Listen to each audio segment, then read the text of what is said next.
Today we have a really interesting piece for you. Managing at 3. Okay, now we're the ones that came up with DTE. Just so you know, everybody uses 0 DTE. DTE is a tasty expression. Tony and I came up with it going back, I don't even know how many years, 12 years or something. We are now introducing a new managing at 3 hours to expiration. HTE. Okay? All right. Hours to expiration. So is this 3 hours prior to the close? Yeah. 3 hours prior to the close. Yeah. Managing at 3 HTE. Actually, this was Jacob that came up with this. All right. Let's go to the next slide. You did just spell Cebu, by the way. Cebu, I know. That's what they said to me, Cebu. No, they said Cebu. You just spelled Cebu. But whatever. I can't fix you. 0 DT options provide option traders with exciting, frequent trading opportunities. But learning to trade them can feel like starting over from scratch. Okay, that's fair. In theory, 0 DT options should behave similarly to longer dated options, only faster. Reality, however, they do not conform to theory. As we attempt to translate our 45 DT mechanics over to 0 DT options, the equivalent of managing at 21 days would be managing at a fixed time, right? If 21 days is essential on a 45-day trade, then what's the equivalent if you're doing on a 0 DT trade? So that we determined that would be a fixed time, slightly more than halfway through the day. Okay. So, right, because 45 days, 21 days is slightly more than halfway through the trade. 12 o'clock, 3 hours before the close, is slightly more than halfway through the day. Let's see how that works out. So, using 50 days of intraday data on the SPX, we collected data every 10 minutes. We considered selling 0 DT butterflies just after the market opens.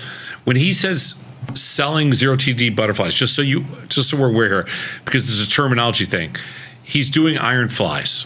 Okay, so it's like buying a butterfly or selling an iron fly. And he writes right here, selling the straddle and buying the wings. Okay, just because it's easier for us to monitor that. So we're using $10, $30, $10, $20, $30, and $50 wide wings. We tend to be in the $30 wing area when we do butterflies. Compared the results of leaving these trades on until the market close with taking them off 3 hours ahead of time. What do you think here? Well, I've seen some of the slides, so it's not fair for me to for me to say, or I would have made a stab at it. I don't know if I would have come up with I wouldn't know if that's what it would have been expected, but I don't want to cherry pick it. I look too good when I don't know anything. I don't want to look brilliant when I know something. Oh God, save Just me. when you thought the day couldn't get any worse. Just save me. So we're going to compare these 3 hours before the close. Let's see. Next slide, please. So here's with $10 wide wings. Now, I don't think these are going to have dramatic difference between any of these, but we're just going to push them up to show you. But just so $10 wide wings, the win percentage 50%. The average P&L is positive. The average winner is $1.70. The average loser is $1.24. The CVAR is 213. That's what you're going to lose in the worst of the 5% of the cases. And if you held till expiration, you can see the difference here. You have a lower winning percentage. You actually make more money. Your average winner is significantly higher. And your average loser is not that significantly higher. Right. So significantly lower. Looking at these results here, you would say there's not, because you make more money. They even give it an edge to hold till expiration. I know the win ratio isn't there, but who cares? I mean, the P&L I don't know if there are edges. I don't know if it's an edge. Fine risk trade. On $10 wide wings, I don't know which one of these two is better. That's why the first thing that comes to my mind is I couldn't tell you. I like the higher pop, higher win percentage, managing early. Double the P&L, Tom. That's what you have to look at. I know. I mean, I'm judging double by how the P&L, much money double the average winner. Spend. Double the P&L, double the average winner. The average loser is not that bad. Double your fun.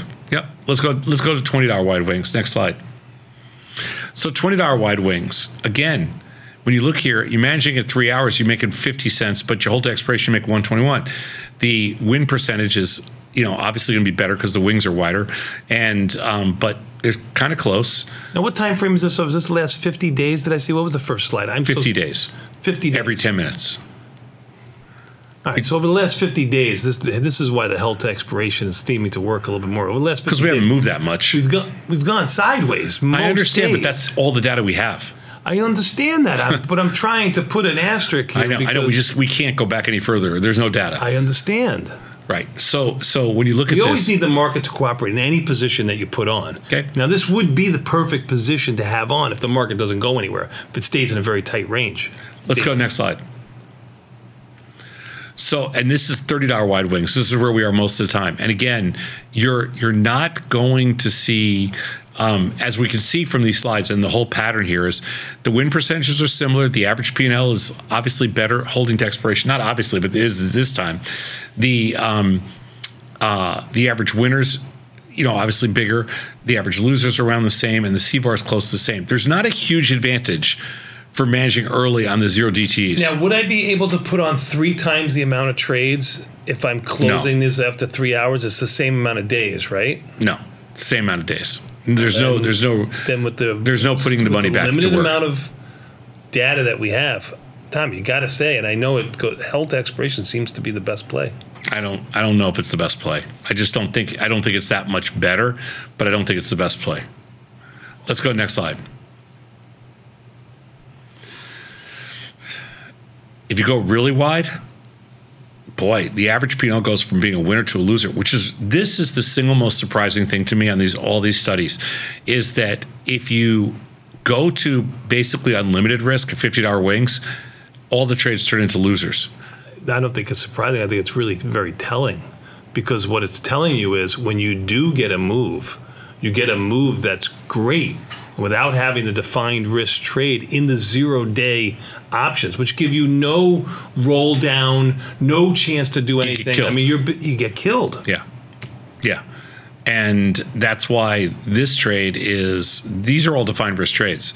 And this is a tough one, because these all come out as negative returns. So I think the biggest takeaway from this is it doesn't matter if you manage it 50%, if you manage it 3 hours in or you hold to expiration. What it matters is how wide you get. And the returns are better the narrower you get, which really surprised me. Surprising to me too. Let's take a look at the next slide. Let's see if Jacob and the team came up with the same takeaways. So while 21 DT might do a good job at limiting losses compared to holding 45 DT, this did not translate down to 0 DT.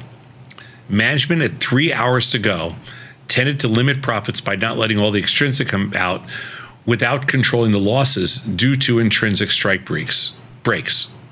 So success in 0 DT options requires a much more active and attentive management approach than longer dated trades. Perfect for traders who want to follow every tick and be ready to lock in winners, but ill-suited to those taking a lunch break. So Arista and Archon found the same results, Sosnoff. Ernst & Young did also. Good job by the research team. I would say that I found that the last study we did on 0 DT options and holding things to the close suggests that there's really nothing you can do in those last 3 hours. And if you're going to make an adjustment, you want to do it, before noon. You know what this also brings to me? I think, and again, I don't have anything to back it up other than what the emails I get and the research that we do and the people that we talk to. 0-day options have become very popular with smaller sized accounts.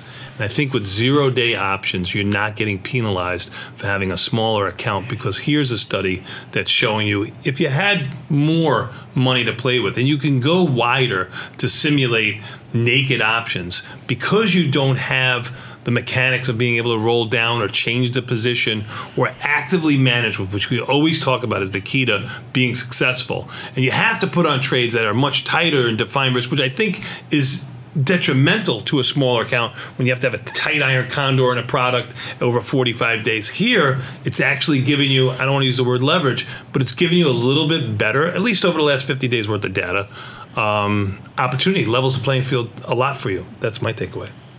Okay. We'll take a quick 90-second break. We'll come back. We got more Tasty Live after this. I'll take an okay as you were right back. We'll be back in 90 seconds. Oh, joy! Mr. Scott Sheridan next.